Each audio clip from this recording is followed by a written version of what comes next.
अस्सलाम वालेकुम दोस्तों, आज की वीडियो में मैं आपको 5 दिलचस्प पहेली के बारे में बताने जा रहा हूं। तो आइए शुरू करते हैं। पहेली नंबर 1, किस नबी के बेटे की वफात पर सूरज ग्रहण हुआ?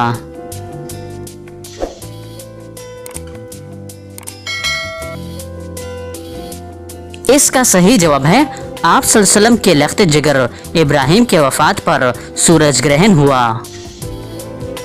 पहेली नंबर 2, इसराइल किस नबी का नाम था?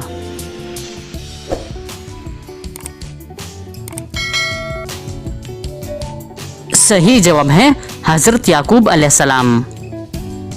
पहेली नंबर 3, वो कौन सा वक्त है जब नेकी करने का सवाब आधा मिलता है?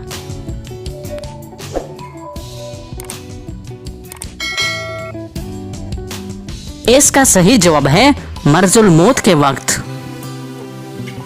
पहेली नंबर 4, वो कौन सी मखलूक है जो जन्नत के इर्द गिर्द मकानों में रहेगी?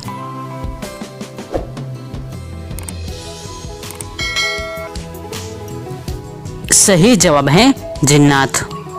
पहेली नंबर 5, किस नबी की कौम का हर बाशिंदा नाश्ते में पूरा ऊंट कहा जाया करता था?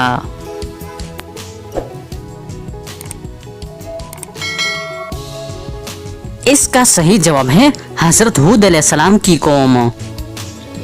तो दोस्तों, उम्मीद करता हूँ कि आज की वीडियो आपको पसंद आई है। अगर पसंद आई है तो लाइक का बटन दबाएं और मज़ीद मालूमाती वीडियोस के लिए हमारे चैनल को सब्सक्राइब कीजिए। शुक्रिया।